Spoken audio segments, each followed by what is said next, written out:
안녕하세요. 금요사건 파일 디바제시카입니다. 지난 여름 블랙박스가 공개되면서 전 국민을 분노하게 만든 사건이 있었죠. 기억하시나요?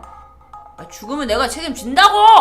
하면서 응급환자가 실려있는 구급차 앞을 막아선 한 남자가 있습니다. 생명을 살릴 수 있었을지도 모르는 골든타임을 허비하게 만든 그 사람. 그리고 막상 환자가 사망하니까 자기는 책임이 없다면서 반성조차 하지 않은 남자. 그가 바로 구급차 막은 택시기사로 알려진 31살 최 씨입니다. 지난 2020년 6월 8일 오후 3시경에 서울 강동구의 고덕역 인근에서 말기 폐암 환자인 70대 여성 A씨가 긴급 후송 중이었습니다. 그런데 이 구급차가 차선을 변경하다가 개인 택시와 가벼운 접촉사고가 나는데요. 구급차 운전자는 택시기사에게 명함을 주면서 차 안에 응급환자가 있으니 일단 환자 수송을 마친 후 보험 처리를 하겠다고 양해를 구했고 병원으로 가려고 했죠. 하지만 택시기사는 그렇게 호락호락하지 않았습니다. 이 사건의 논란의 중심이 된 사진 속 최 씨는 일단 구급차를 막아섰죠. 그러면서 응급환자 있지도 않은데 일부러 사이렌 켜고 달리는 거 아니냐? 라면서 의심부터 하는데요. 그러면서 환자가 진짜 탄지 내가 봐야겠다 하면서 구급차의 뒷문을 활짝 열었고요. 차량 내부와 그리고 지금 아파서 누워있는 A씨의 얼굴 사진까지 찍게 됩니다. 그러니까 구급차 운전자가 급한 마음에 최씨 왜 이러시냐고 저질하게 됐는데 죽음 내가 책임진다니까? 가려면은 네가 날 치고 가라! 하는 이런 터무니없는 말을 내뱉게 되죠. 심지어 이렇게 옥신각신하는 와중에 그 구급차 운전자가 자신을 밀친 거다. 이건 폭행죄다. 라는 걸 운운하기도 합니다. 자, 이런 시간 동안 지체된 건 11분 정도였어요. 현장에 다른 구급차가 도착을 해서 급하게 A씨를 이송을 했죠. 하지만 안타깝게도 결국 그녀는 골든타임을 놓쳤고 A씨는 병원에 도착한 지 5시간 만에 사망하고 말았습니다. 물론 A씨가 병원에서 즉각 사망하지 않았고 5시간 후에 이제 사망하셨다는 점에서 이 사망의 원인이 전적으로 최 씨에게 있다고 할 수는 없겠죠. 하지만 A씨는 말기 폐암에 투병 중이셨고요. 식사도 제대로 할 수 없을 정도로 몸이 쇠약해져 있는 상태였습니다. 그리고 사건이 벌어졌던 6월 8일 오후 3시, 그날 온도는요, 약 30도에 육박하는 아주 무더운 날씨였어요. 자, 그럼 이 말을 정리하자면 몸이 쇠약해질 대로 쇠약해진 A씨. 그런데 기온이 30도가 웃도는 여름날, 뜨거운 아스팔트 포장도로 위에서 문이 열려있는 구급차에서 11분 동안 방치되었다라는 것. 차문이 열려있으니까 차 안의 온도가 급격히 높아졌을 수 있죠. 그럼 이게 이미 몸이 쇠약해져 있는 A씨에게 좋지 않은 영향을 끼쳤을 수도 있습니다. 실제로 그날 A씨는 더위에 쇼크를 받아서인지 눈이 뒤집히고 의식을 잃기 일보 직전이었다고 알려져 있죠. 아마 이 사건을 접하신 많은 분들이 분노한 이유는 아니 생명이 달려있는 상황에서 최 씨가 보여준 정말 납득이 안 되는 태도 때문입니다. 아니 일단 환자 보내고 그리고 나서 뭔가를 해도 충분히 사고 상황이 해결할 수 있었을 텐데요. 너무도 억지스러운 그의 행동. 도대체 왜 이렇게까지 비윤리적으로 한 걸까요? 좀 더 알아볼 일들이 있습니다. 자, 일단 출동한 경찰은 최 씨를 업무방해 혐의로 불구속 입건하게 돼요. 그런데 조사 과정에서 최 씨가 이 사고를 고의적으로 일으킨 정황들이 포착됩니다. 블랙박스 영상을 분석을 했죠. 그리고 목격자 진술도 확보했죠. 그리고 추가적으로 여죄 수사를 해봤더니 어라? 최 씨가 이 사고의 피해자가 아니라 가해자일 수 있다라는 결론에 도달하게 돼요. 자, 그럼 여기서 말하는 여죄란 게 뭐냐? 알고 보니까요. 최 씨가 과거 몇 년 동안 그 소위 말하는 나일론 환자 있죠? 그런 환자 행사를 하면서 교통사고 합의금을 타냈던 전력이 있었습니다.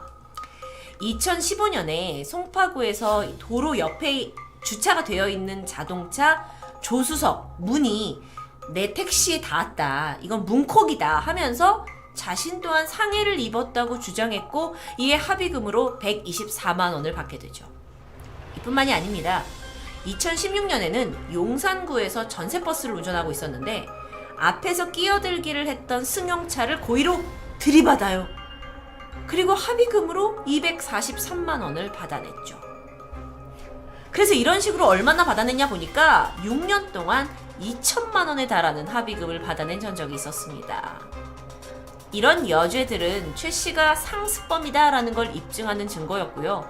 그렇다면 이번 사고도 고의적으로 일으켰다는 경찰의 추정에 근거가 될 수 있겠죠. 나쁜 놈이에요. 그런데 사고가 난 지 한 달 만인 7월 3일 사망한 A씨의 유족들이 최 씨에 대한 강력 처벌을 원한다는 국민청원 글을 올리게 되는데요. 그러면서 이게 더 알려졌고 비난 여론이 극에 달했죠.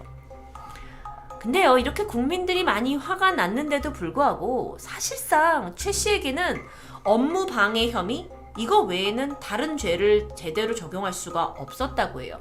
그러니까 분명 이 사건은 가벼운 처벌만 받고 풀려날 것이다 라는 점을 유족들이 우려하고 있었습니다. 한편 경찰 조사가 진행되던 중에 최 씨의 보험 기록에서 이번과 상당히 유사한 사고 전력이 발견됩니다. 2017년에 어떤 일이 있었냐면은 갓길로 막 가고 있던 사설 구급차를 고의적으로 들이받았어요. 그러면서도 아니 응급 환자가 없는데 왜 사이렌 켜고 운행을 하냐 하면서 50만 원을 주지 않으면 민원을 넣겠다고 운전자를 협박했던 거죠. 근데 이때 운전자가 응하지 않아요. 그래서 돈은 받아내지 못했던 것으로 밝혀집니다. 아주 상습적인 악질이었어요. 그러다가 이번에도 똑같은 수법으로 구급차를 협박해서 돈을 타내려고 했던 것 같죠. 근데 이번엔 실제로 뒤에 응급환자가 타 있었어요. 게다가 몇 시간 후 그녀가 사망까지 하게 되면서 덜미가 잡혔던 겁니다. 이후 경찰은 모든 정황을 참작을 했고 최 씨에게 고의 사고 혐의를 추가로 적용하게 됩니다. 자, 그렇다면 이제 사이다 같은 판결을 받을 수 있을까요? 7월 24일이었어요. 최 씨는 영장 실질 검사를 받기 위해서 법원에 출석했습니다. 바로 이 모습이죠. 그리고 취재진들이 막 다가가서 아니 환자가 다가가면 책임진다고 하셨는데 어떻게 책임질 겁니까? 라고 질문하게 되는데요. 그가 이렇게 대답합니다. 무슨 말 하는지 모르겠다. 대답을 회피했어요. 또 다른 취재진이 물었죠. 유족들에게 하고 싶은 말이 없습니까? 라고 질문했는데 여기서 뭐? 하면서 버럭 소리를 지르고 약간 욱하는 모습을 보이기도 했죠. 이런 걸로 봐서 전혀 반성의 기미가 없는 것 같기도 한데요. 그리고 24일 당일 최 씨는 즉시 구속됩니다. 휴, 우리가 바랬던 결말일까요? 그런데 아셔야 할 게 있습니다. 최 씨가 과거 상습적인 보험 사기 행각이 있고 또 거센 비난 여론도 있었죠. 그런데도 불구하고 현행법상 실제로 그가 받을 수 있는 처벌 수위가 그렇게 세다고 할 수는 없어요. 그래서 과연 어떤 판결을 받았냐? 바로 지난달인 10월 21일 최 씨는 1심 재판에서 특수폭행, 특수재물손괴, 업무방해, 사기, 보험사기 방지특별법 위반, 공갈미수까지 6개 혐의로 징역 2년형을 선고받았습니다. 재판부는 죄질이 아주 불량하다고 지적했죠. 근데 만약에 과거에도 이런 보험 사기를 했다라는 게 발견되지 않았더라면 사실 이번 그 구급차를 막아선 그 사건, 그러니까 긴급 차량, 구급차나 소방차 같은 걸 긴급 차량이라고 하는데 이거에 양보하지 않은 혐의만 적용되었을 수도 있습니다. 그런 경우에는 이건 우리나라에서 아주 경범죄에 해당해요. 가벼운 범죄라는 거죠. 그래서 처벌은 그냥 벌칙금 내는 거 정도에서 끝나게 됩니다. 징역 2년. 그런데 유족들의 뜻과는 좀 달랐어요. 왜냐하면 최 씨의 그날 행동이 A 씨의 사망에 직접적인 연관을 줬다라는 것이 이 형벌에는 적용되지 않았기 때문입니다. 이 부분은 아직도 경찰의 수사 중에 있는데요. 자, 그런데 여러분, 이 사람 참 대단해요. 최 씨의 뻔뻔한 행동은 재판 이후에도 이어졌습니다. 자신에게 내려진 형량이 너무 무겁다고 생각한 거예요. 그래서 항소를 한 거죠. 아니, 죽으면 책임지신다면서요. 그렇게 당당하게 말하셨잖아요. 그런데 정작 법이 이렇게 처벌을 하니까 피하려는 아주 파렴치한 모습을 보여줬죠. 이에 대중도 분노했습니다. 또 법정에서 사실 어떤 분들은 이제 아니 그럼 그 사망에 대해서는 어떻게 책임질 거냐, 거기에 대해서는 형량이 2년이라는 게 말이 안 되지 않냐 하면서 분개했습니다. 자, 그러면서 나오게 된 게 뭐냐면 혹시 추가 조사를 통해서 그에게 미필적 고의에 의한 살인죄 적용이 가능한지 의문이 제기되었죠. 미필적 고의에 의한 살인죄라는 건요, 그 행동이 살인을 유도했는지를 판단하는 게 중요합니다. 그러니까 핵심은 이 살인을 위해서 의도적으로 행동했냐 아니냐라는 문제예요. 근데 이게 죄의 적용 기준이 아주 까다롭습니다. 근데 까다로운 만큼 한 번 적용이 된다면 유죄 판결을 받을 가능성이 높은 죄죠.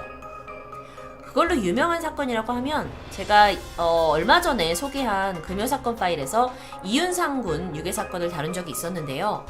범인이 아이를 납치해서 결박했는데 건강 상태가 악화돼서 사망할 수도 있다라는 것을 알면서도 방치하고 나가버립니다. 그래서 여기에 미필적 고의적 살인이 인정됐어요. 그래서 1982년에 사형이 선고됐죠. 살인죄예요, 명백한. 이뿐만 아니라 최근에도 있었습니다. 사진만 봐도 아시는 분들 있을 텐데요. 동거남의 아들을 7시간 동안이나 여행용 가방에 가둬서 숨지게 한 40대 여성에게 이 미필적 고의성 살인죄가 인정이 돼서 그녀는 징역 22년을 받기도 했죠. 자, 물론 최 씨의 죄가 그렇게까지 인정되기까지는 긴 시간 동안 재판부의 판결이 있을 듯 합니다. 하지만 충분히 검토가 가능한 이야기예요. 그 이유가 왜 그러냐면 분명 블랙박스가 남아있잖아요. 구급차 내부에 환자가 있다라는 걸 알고도 그걸 무시했어요. 그걸로 인해 도착이 지연됐고 그리고 또 사망까지 했죠. 그래서 이 블랙박스 영상과 상황들이 다음 판결에서 아주 중요한 요소일 듯 합니다. 여러분 생각엔 어떠세요? 과연 최 씨에게 살인죄가 적용될까요? 그리고 적용되는 것이 맞는 걸까요? 이 사건은요, 정말 저도 블랙박스를 몇 번이고 돌려봤을 만큼 많은 분들이 관심을 가져줬고 지금까지 70여 명 이상의 동의를 얻었습니다. 청원에서요. 그러다 보니까 경찰청 측에서도 다시는 이런 비극이 없도록 긴급 자동차, 그러니까 소방차나 구급차 관련해서 법을 좀 개정해야겠다라는 계획을 발표했죠. 근데 이번 사건을 통해서 알 수 있듯이 이런 긴급 자동차가 신속하게 이동하는 건요, 생명이 달린 아주 필수적인 요소입니다. 구급차 외에도 소방차가 이제 옆에 있는 이제 불법 주정차된 차들 때문에 제 시간대에 불을 끌어가지 못하는 상황도 우리 많이 봤잖아요. 그래서 경찰청은 이런 최 씨같이 고의성을 가지고 구급차나 소방차를 방해할 경우 이건 벌금 정도가 아니라 사법 처리를 받을 수 있도록 제도를 개선하겠다라고 말하는데, 저는 사실 이 부분에 전적으로 찬성하고 있습니다. 물론 이게 너무 가혹한 게 아니냐라고 생각하시는 분들도 있을 수 있죠. 법을 개정하겠다는 발표, 이게 지체되지 않고 빨리 움직임을 시작해서 제2의 악질을 보지 않는 사회가 되었으면 좋겠습니다. 아직도 과제는 남아있어요. 최 씨가 최종적으로 살인자인지 아닌지를 증명하는 데는 아마 많은 시간과 어려움이 있을 겁니다. 윤리적으로 봤을 땐 마땅히 비판받을 만하죠. 하지만 살인자로까지 볼 수 있느냐라는 의견도 있었습니다. 그리고 그 부분은 사법부의 몫으로 남아있죠. 부디 현명한 결정이 나왔으면 하는데요. 무엇보다도 갑작스럽게 소중한 가족을 떠나보내게 된 A씨의 유가족들에게도 위로의 말을 전하고 싶습니다. 금요사건 파일 디바제식합니다.